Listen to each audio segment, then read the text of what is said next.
Matt and Buffy Payne are a couple driven by purpose. Through their nonprofit, Outer Circle Foundation, and faith-based organizations like Few and Dudes, their mission is clear: to spark positive change, empower others, and build a better world, one connection at a time. She is Chick. He is Dude. Welcome to the Chicken Dude Stuff podcast. Hey everyone, welcome to Chicken Dude. You just have Dude today. Chick's tied up with a couple of different calls. She's triple booked. But I am so excited about this. We have our great friend Charles Ogden with us, and we will dive into Charles's background and who Charles is here in a little bit. But really excited to have you, Charles. Thanks so much for taking the time with us today, for being here. And I just want to give a shout out to everybody who's been supporting us and following us as we've gone through this journey of these podcasts and different things with Outer Circle and Few and some of the other things that we have done recently. We had a big event where we had 9 new board members that came on. We have some new stuff coming up in 2026. So really exciting stuff, but I don't want to take away from Charles. So let's dive back in. So Charles, thanks so much for being here. Why don't you give everybody just kind of a quick, where'd you grow up? How did you kind of make it to Georgia if you're not from Georgia? And then we'll dive into little things along the way. Yeah, no problem. Dude. Charles Orgbon, born in Brooklyn, New York, but grew up in South Carolina, Florence, South Carolina. Most people ask me where's Florence. I'm telling them it's where I-95 and I-20 intersect. So if you're from the Atlanta, Georgia area, if you ever been to Myrtle Beach, you've been through Florence. Grew up in a single parent home. Have a younger brother and a sister. After high school, I joined the Marine Corps, mainly to get my education. Initially, I was going to join the Navy, but I ended up in the Marine Corps because I wanted to go down a path less travel. I didn't know anyone that served in the Marine Corps. I had uncles in the Army. My dad was in the Army as well. I had friends and cousins in the Air Force and Navy. Never knew anyone in the Marine Corps, so I went into the Marine Corps. After several years in the Marine Corps, I applied to a commissioning program to become an officer. I went to Morehouse College in Atlanta, Georgia, got my degree, went back in as an officer, as an intelligence officer. And after 13 years, I applied to the FBI because when I was in high school, I was a part of the South Carolina Law Enforcement Explorer program. So a program for youth where on the weekends, I used to ride the police officers with a uniform on, believe it or not. They don't do that nowadays. It's just too dangerous. And every summer, we used to compete against other chapters in South Carolina, other Explorer chapters. So I always had an interest in law enforcement. And so after 13 years in the Marine Corps, I applied to the FBI and I got the job. So I left. But I still maintain my affiliation with the Marine Corps Reserve. So I did another 13 years in the reserves. Retired 26 years total in the Marine Corps about 5 years ago. And I've been in the FBI now almost 20 years. I retired this coming Friday, January 30th, 2026. My first 5 years, I worked domestic terrorism cases, extremist cases, bomb threat cases. I did a year in counterintelligence, that's espionage, misuse of classified information. I went over to human intelligence, where I recruited informants for our drug program, gangs, political corruption, human trafficking, and counterterrorism. And then I went to headquarters in D.C., served in a supervisory role there, where I had oversight of our high-profile assets or informants. Came back to Atlanta, became the recruiter. And then the past 5-6 years now, I've been in the role of the DSAC coordinator, Domestic Security Alliance Council. So I build relationships with major corporations here in Georgia, like Home Depot, Delta, Coca-Cola, Novelis, you name it, UPS. Just think of any of the big companies here in Georgia. They're part of the DSAC program. Mainly information sharing back and forth of any threats that will impact their operations. But that's what I do currently. Well, for another few days, that is. I am married with 3 kids. I have a 30-year-old son, a 17-year-old son, a 14-year-old daughter, and 2 dogs and a wife. But thanks, Matt, for inviting me to the podcast. I'm sorry, Chick couldn't be here, my buddy, but I'm glad to be here as well. Awesome. So, growing up in South Carolina, well, the change, how old were you when you moved from Brooklyn into South Carolina? I was in the 5th grade. Do you remember it? I do. Do you? And so that's another reason what motivated me to go into law enforcement, because when I remember my younger elementary school days in New York, and it wasn't a good environment. I saw crime almost every day.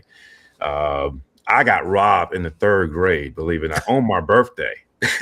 Oh, wow. Stole my birthday money, right? I saw my mom get robbed several times. So, and I grew up where I didn't have a lot of, I would say, role models in my life.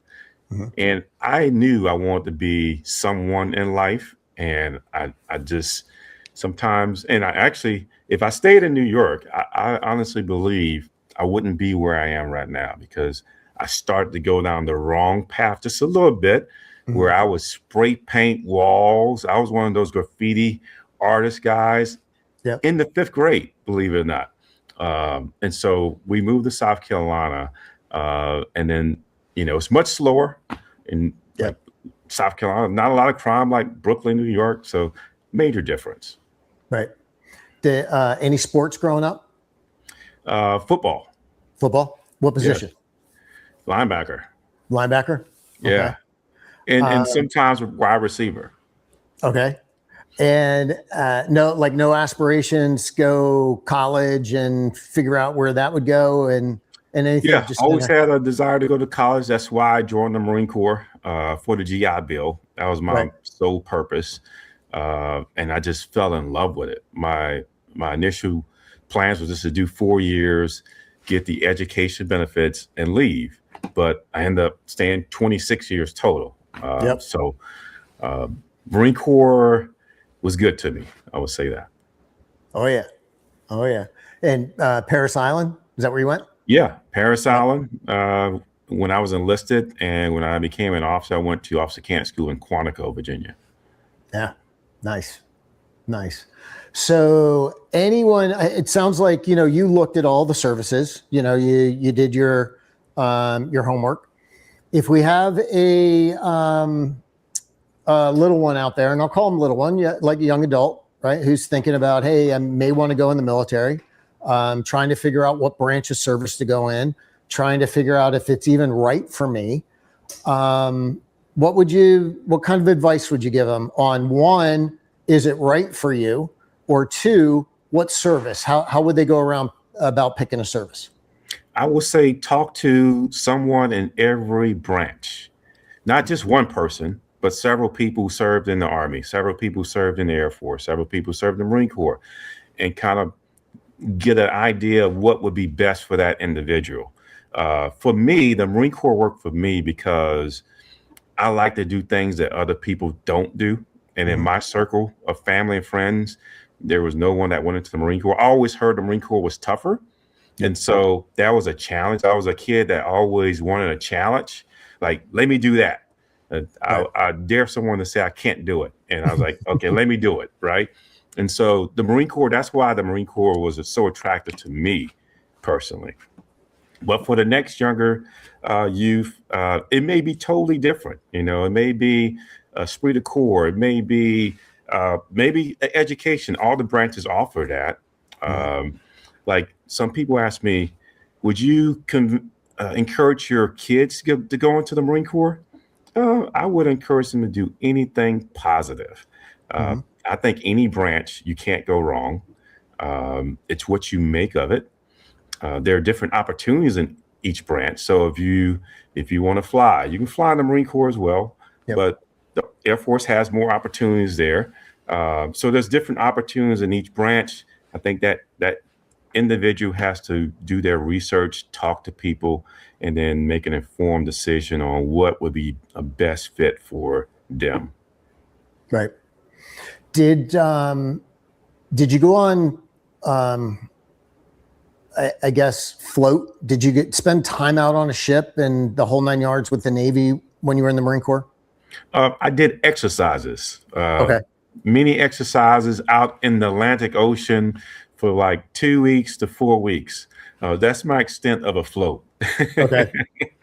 But I would tell you, and I think that was a good experience for me, because that told me I'm glad I didn't join the Navy. Oh, yeah. Because I didn't like staying on a ship for that amount of time. And that wasn't a long time, because Navy sailors, they stay out there much longer than 2 to 4 weeks, right? But no, I've done that. So my career was a little somewhat I can control where I went in the Marine Corps, believe it or not. Mhm. Another thing about the Marine Corps, we only have a handful of bases. And so they give you an option of East Coast, West Coast. So I chose the East Coast. And that meant I was going to Parris Island, South Carolina, Camp Lejeune, North Carolina, or Quantico, Virginia, because we only have 3 bases on the East Coast. If I would have chose the West Coast, it would have been Camp Pendleton, California, right between San Diego and Los Angeles. Right. And if I would have chose overseas, because they give you 3 options, it would have been Okinawa, Japan. And so my family's from South Carolina. I chose the East Coast. I knew there was a high probability of me getting Camp Lejeune, North Carolina, which is only a 3-hour drive between Florence and Camp Lejeune. And so that's what I did. I chose the East Coast. But so I didn't, when I went overseas for the first time in the Marine Corps, it was 10 years into my career. Wow. And that's where I went to Iwakuni, Japan, on a unit deployment plan. We call it UDP. And it's for a 6-month period. And I went with the Air Wing, the VMFA Squadron, FA-18 Hornet Squadron. We flew over there for 6 months. Part of the programs, we went to a different country every month, and we did exercises with Thailand, the Philippines, Australia, Korea, South Korea. So I had an awesome time doing that. But during that time, the war broke out, and it was a stop, loss, stop, move. And so I was over there for another 6 months, which I wasn't complaining. It was a good duty. And so when that was over, after that 1-year deployment, I came back to the States, and I applied to become an officer recruiter. And then I got out the Marine Corps from that point. Did you ever have a desire to be a drill instructor? When I was in boot camp, yes, I did. But I did get a taste of it. So when I was in college at Morehouse College, I was part of the NRTC program. That was the officer program that I was a part of. And so all the active duty Marines, every summer, we acted like drill instructors. We had the new midshipmen come in. We take them down to Kings Bay, Georgia, to the base for like 2 weeks. And we take them through a series of courses and trainings. And that was my time of being a drill instructor. Nice. So I got a little taste of it. What's your son doing these days? My oldest son, he was a consultant for Ernst & Young for the longest out in San Francisco. And he just received a new job yesterday. He sent me. I don't know where he's working now. I know he's doing something. Right. Well, tell him congratulations from us. Say again? Tell him congratulations from us. Thank you. I will. Yeah.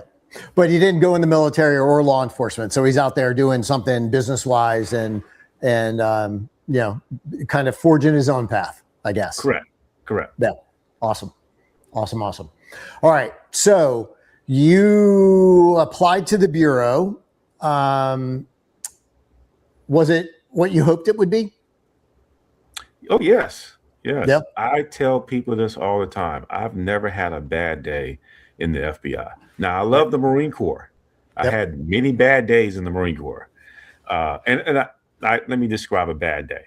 Go to work, something terrible happened. It wasn't a good day. Came back home, fell asleep, woke up the next day, and didn't want to go to work. Every Right. day I wanted to go to work with the FBI. So no, had an awesome time. And they tell you at the academy, their career is going to go by quick. Yeah. You know, when you first join, you're like, yeah. 20 years is a long time from now. But it did. It went by quick. It feels like I've been in for about maybe 13, 14 years, Wow. but it's been 20 years. Yep.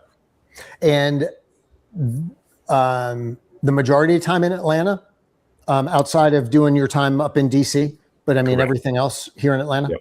All in Atlanta here, did 2 years in DC. Yeah. Okay. Interesting. And when you look back at your career and kind of, I mean, you've done some super cool things, and you know, I can only imagine the cases and the different nuances that you had.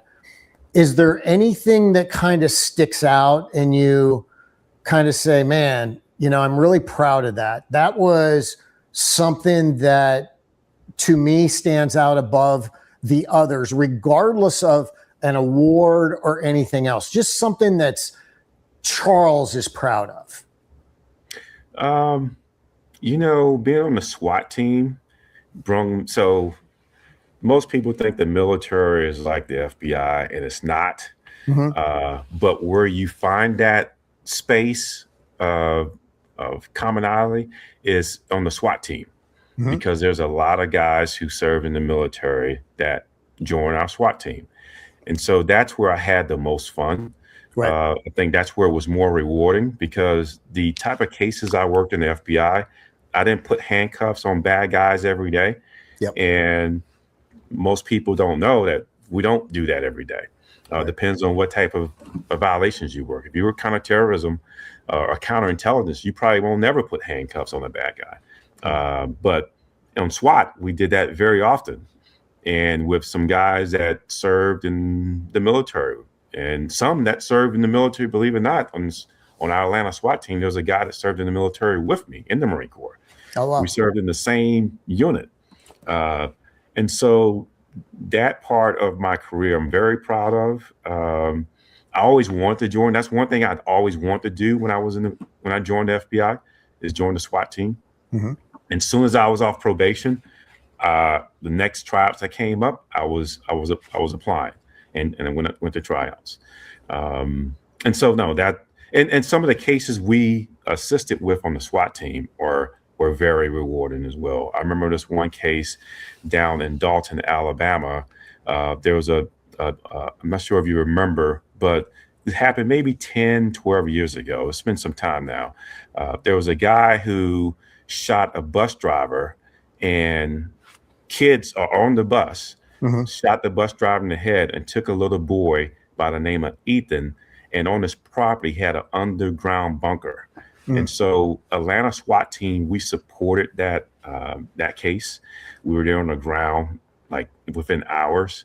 Yep. And in the story, Ethan was returned to his parents that a week later. But that was very rewarding to be a part of that case. That's awesome. Awesome. And is kind of next chapter out yet? Is there what's coming next for you? Is that out yet, or is that still? Yeah, it is out. It's out. It's out. Yeah. So you know my role. I like I said, I build relationships with chief security officers here in the Atlanta area, corporate security. So typically, that's what I thought I was going to be doing. The traditional corporate security type of job, right? Director of security, VP, whatever, right? And I have some good mentors here in Atlanta. And a lot of people always ask me, they always tell me, hey, you're going to Coca-Cola, right? Or you going to Home Depot, right? I was like, I could see myself there. I like those guys. I love the team. And that's what I thought I would be doing, something in that corporate security field. but I'm still in the security industry. So actually, I had a job offer in 2024, a year and a half ago. A company reached out to me and they say, "Hey, we want to hire you." And I was like, "Well, I don't retire for another year and a half in 2026." Right. And they say, "Well, we'll wait." And so I've always had this job in my back pocket. And then recently, about 3 months ago, one of their competitors found out that I was going there, and they say, "Hold up, we don't want you to go to our competitor. Uh, Hear us out." And so Right. I did, and they stole me away Wow. from that one job. So my next role, I will be VP of Corporate Security for Allied Universal, the largest security provider in the world. Hmm. Um, a good friend of mine that works there, uh, Ed Silverman, he's the chief global ambassador. Um, he's retiring soon, and I will eventually assume his role and responsibilities. Nice. Yeah, I didn't know Ed was going to retire. That's awesome. That's Yeah, awesome. yeah. Yeah. Yeah. Good company. Good company.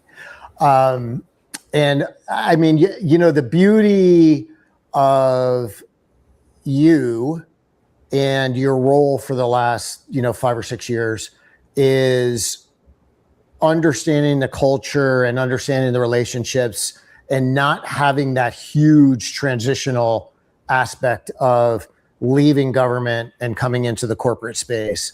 And, that's such a big advantage that you have coming into everything that you will do from this point forward, as you go out there. I agree. Yeah. I hear people struggle with that transition. I think the big when I think about that, I think of the mission alignment, you Mhm. know, service, and now you're in the private sector. I think that's the really big hurdle that a lot of individuals have when they transition from public to private. Yeah. Yeah. I remember transitioning, getting into a company and working on a case, figuring it out, mapping it out, presenting it to counsel, and them looking at me and going, "Yeah, not only are we not going to do anything about this, but we're going to pay this person to get them to go away." And that was like totally foreign to me. And, those are some of those things that you just have to kind of go with, at the end of the day. But it was very weird. Yeah. So where are you with football right now? Are you still in the hunt? Is it one of your teams in the hunt, or is No. it no? My team is the Kansas City Chiefs, Okay. and they did not even the worst year in many years. Mm-hmm. So no, I'm not in. My team is not there. But I saw Seattle. I think I'm a root for Seattle Yeah. in the Super Bowl. Yeah. Yeah. What And about you? I think if I recall correctly, it's in San Francisco or San Jose, right? It's Levi Yeah, Stadium out correct. there. Yes. Out of everybody that was left, I was actually pulling for the Rams. Um, that's who I would have hoped had gone. Now, yeah, I would definitely go for the Seahawks is who I would go for, based on these two. Yeah. So, who knows? Yeah.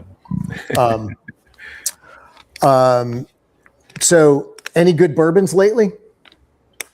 No good bourbons lately. I'm still waiting for the invite to see your speakeasy and Oh, well, we will make that happen. We will definitely make that happen.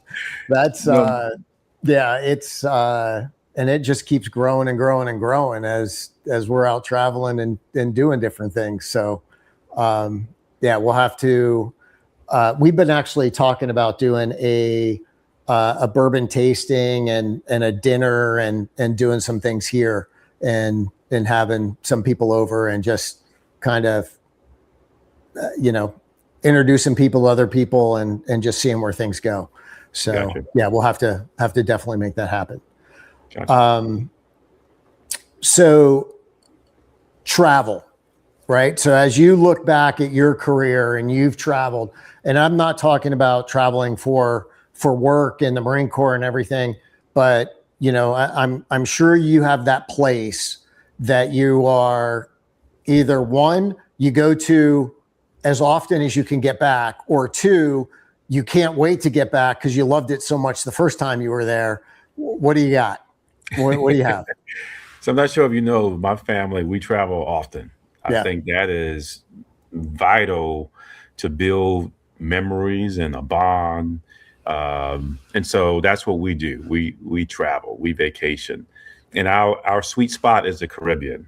Yep. So on the beach at a resort, typically. But lately, my family, they have fell in love with cruise ships. Uh, I'm not a fan. Yep. They are, so I participate. Um, I like 3 to 4 night cruises. My wife and kids, they like 7, 8 night cruises, and Wow. so. But no, in the Caribbean, there's 2 spots that we love, and that's one, Turks and Caicos is number one, and two, the Bahamas. Those 2 spots, we can go there. I don't think we'll ever get tired of just visiting those 2 spots. Yeah. Yeah. It's, I've only been on one cruise. It was 3 days, I guess. And I don't know that I have a memory from that. I mean, that's how uneventful it was, right? I mean, it was, you know, I mean, I can tell you I was on the boat and, you know, whatever.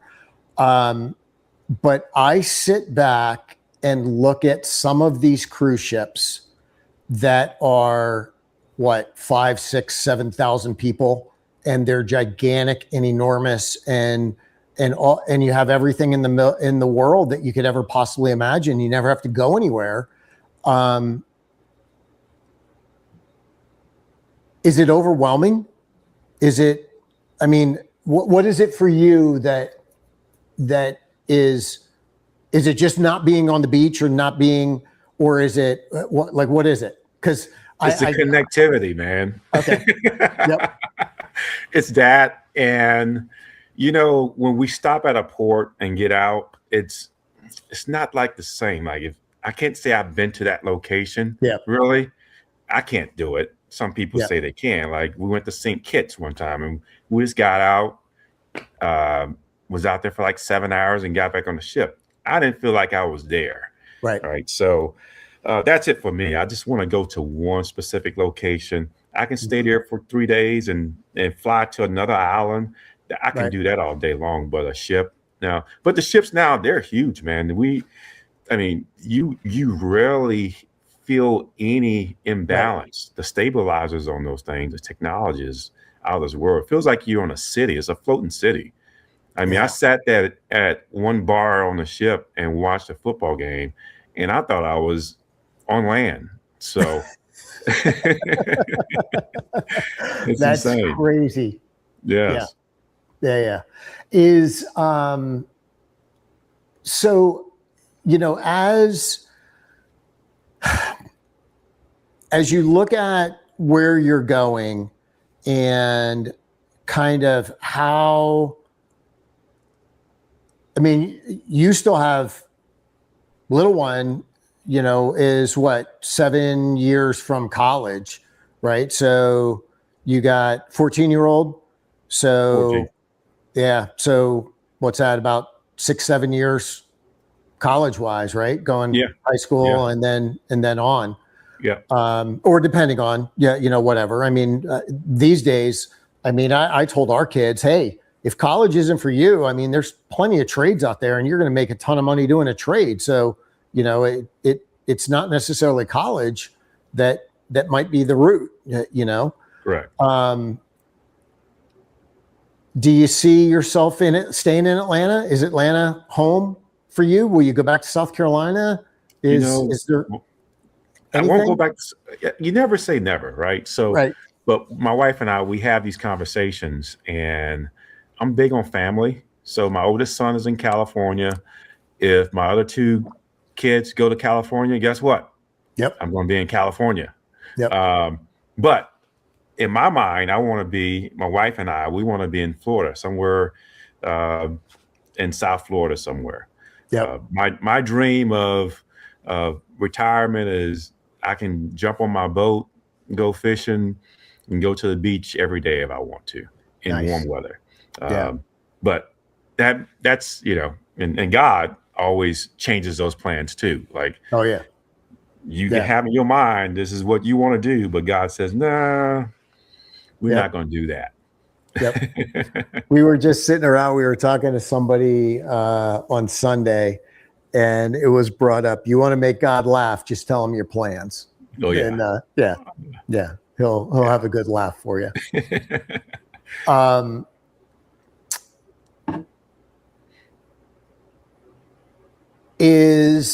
So new role, still traveling, or is it time to slow down a little bit, or is it still going to be that same kind of fast-paced corporate security world that Buff and I both left a while ago? The next role is going to be fun. I think it's going to be fun. Yeah. It's a remote job. I don't have to move. I can live anywhere in the United States. Okay. As long as I'm close to the airport. So there's going to be a lot of travel.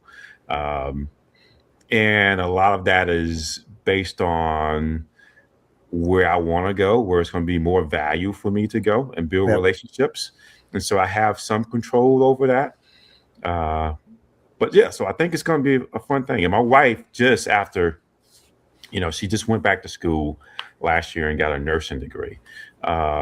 Because her mom was having some health issues, and she was taking care of her. Her mom lives in Columbus, Georgia. She would come up here, go back down there, and she just had a thing for taking care of people. She went back to school and got a nursing degree. So she started her first job last week. And so we both are entering a new chapter, journey in our life this year, really. So, but as a nurse, if I travel, there's some opportunities for her to travel with me on occasions and do some work there wherever I'm at. So when the kids are gone.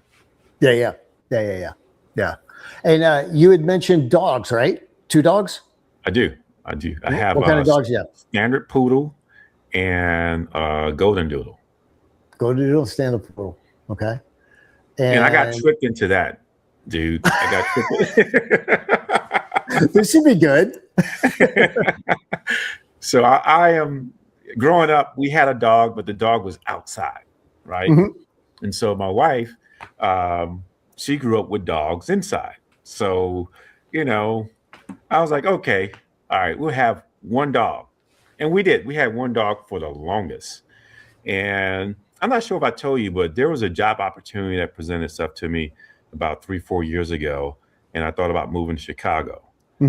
And so one of our dogs, standard dog, I had a litter, and we're selling the dogs. And my family was, they were supporting me, but I can tell there was a little hesitation about moving to Chicago from Atlanta. And so I said, well, and I knew my daughter wanted to keep one dog. And I was like, okay, well, you can keep this one dog. So now we got 2 dogs, right? And so that's kind of how we ended up with 2 dogs in the house. And I didn't take the Chicago job. Obviously, I'm still here in Atlanta, but I can say, well, didn't take the job, so the dog has to go. So now I have 2 dogs, and now they're comfortable with 2 dogs. Right. So I'm stuck. Right.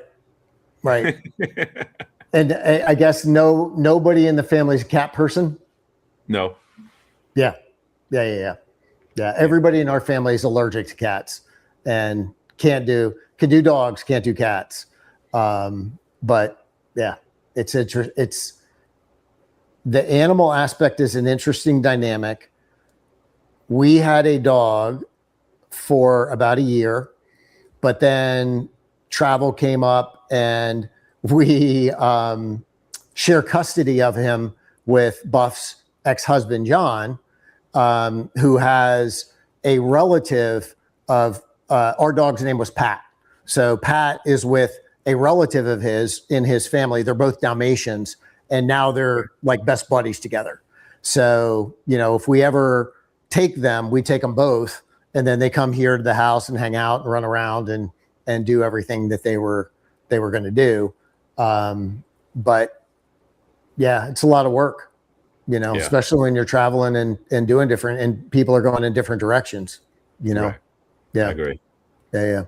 But they add value to the family too, and they become part of the family. They are. Yeah. So,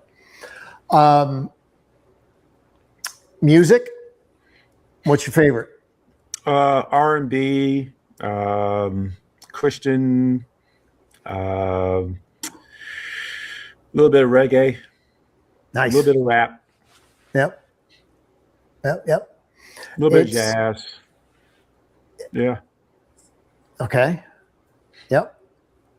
That is I like live music. My wife and I, we have this place in Atlanta. It's called Cat's Cafe. okay. It's in Midtown, and we go there maybe not that often, but like twice a year. Mm-hmm. And every time we go, we just have a ball. And there's always a live performer there. Never someone that we saw before. Right. And we just have a good time, man. It's a small little hole in the wall place. And good food, good music, good company, Yep. and good times. Is it up and comers or the older guys that are kind of at the end of their career? A little bit of mixture of both. But both? Yes. Yeah. That's cool. And finding good areas and good little locations like that have good bands has been hard. At least it has been for us. So yeah, I'll have to hit you up for that because I'll never remember it, but I'll hit you up for that place. And Will do. Yeah. Movies, movie junkie, not a movie junkie. I am. Series, Netflix series, crime movies, drama. That's what my wife and I were into. So we'll sit there and binge watch all day long, all weekend. Interesting. Yeah. Right. Yeah. Do you have a favorite? Do you have a favorite that you've watched and you were like, man, I wish it would either come back as another season or another sequel or another series or something like that? Yeah. So I don't even I should tell you this, but so I love Stranger Things. Okay. And when I was in the Marine Corps, I did some brochures and marketing things for the Marine Corps. Mm-hmm. And they had me go to a place here where I did it. And one of the photographers, he did a lot of film stuff for like movie sets and things like that. He's like, hey, you'd be good. We exchange information. And then over the years, I've been like, I did extras for a few movies here and there. Oh, cool. But most recently, I was did an extra for Stranger Things, and I'm in Stranger Things. Are you? The last season I've been in Stranger Things. So watch it. I'm not going to tell you where, but it's like for 1 second. You probably won't even see me, man. Well, we were down in Florida at Christmas, and the kids were the boys were gone, and I was like, "Dude, what's going on?" Oh, Stranger Things. It's the last one, and it's what, and I guess they watched it leading up to and the whole 9 yards. So it was a big thing for them. So yeah. I'll have to see it and see what it's about. Okay. I'll say this: I was carrying a rifle, so a little fitting, So they're looking for people who had military law enforcement background, right? And I raised my hand and went out there and did a few film set videos of filming, and I didn't think they were going to use what they film, Yep. but they actually did because they took so many clips of films. But they did it. They did.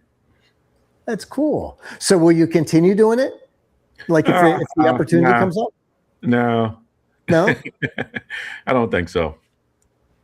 That'd be interesting. You know, it's a lot. I learned a lot. It's a lot of waiting, sitting and waiting. It reminds you when you've been in the military.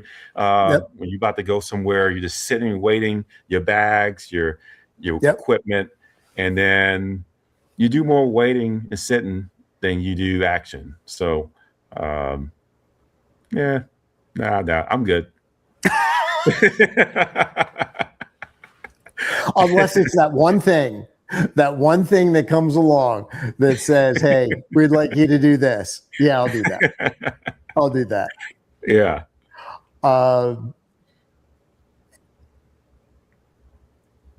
Any other sport other than football? Are you baseball, soccer, anything? I like baseball. My son and I, we go to several games every year. Basketball. He's in the basketball, so we'll go to basketball games, professional and college. Yeah. But mainly football.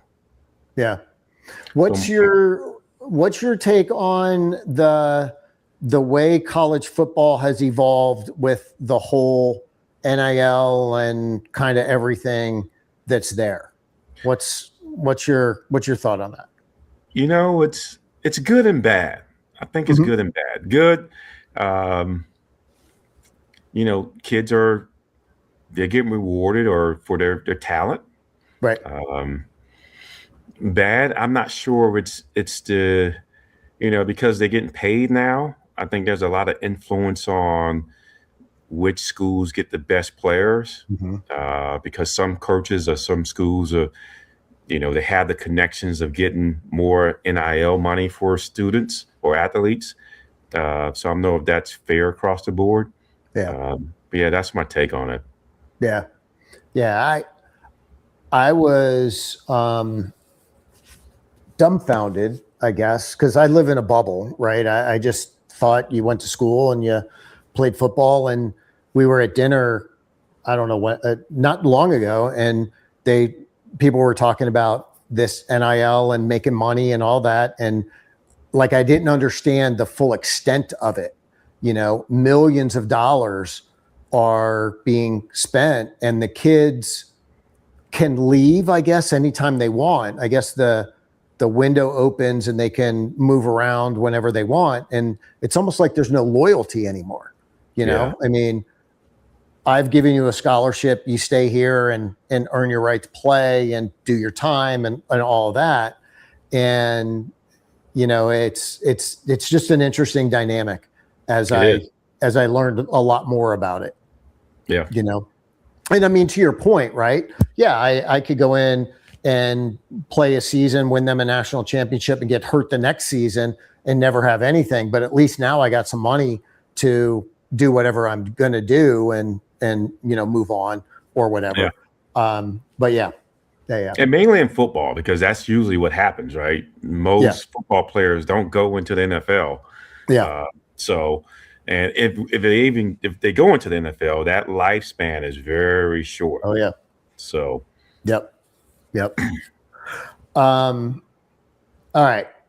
So as you look at your life, and you're going to have either a parting song, or you're going to have a movie or something that's going to come in and somebody's going to play in a movie, right? What's your parting song? And now let's not go with the movie thing. What's your parting song, and what's your parting words of wisdom for people of what you've learned from life so far to this point? Gotcha. The parting song, man, I can't give you that because the journey isn't over. Okay, that's fair enough. Hey, I get it, right? Yeah. But wisdom, give more of yourself. Yeah. to others. It's all about how you make people feel at the end of the day. And when you do that, you can't go wrong. Oftentimes I ask people, how you doing? And the standard answer is like, I'm good. And then most times I say, how you really doing? Yeah. Usually when you ask that, like, how you really doing? And then put a hand on them, and then they really tell you a little more about how they really doing that day, right? Yep. Because that little piece there can help someone that's having a bad day. Because usually when people are having a bad day, they're not going to tell you they're having a bad day. Yeah. But by you being there for them and showing up and giving them some advice and assisting them, helping them in whatever way you can, they're going to remember that. People remember how you made them feel at the end of the day. So give more of yourself. That is, couldn't ask for any better advice that out there at all. So this is going to be the first of a few with you, because I think we will do a follow-up here at some point in time after you get a couple of months in and you get settled in, and we'll check in with you and see how things are going and how the new job's doing and things like that, probably, later on in 26. But man, we wish you all of the success. Keep heading over to outercirclefoundation.org, and you will get any new up-to-date information. You can download our mobile app on iTunes or Google, and then you can also find stuff at chickendudestuff.com. So have a great day, everyone. We'll see you.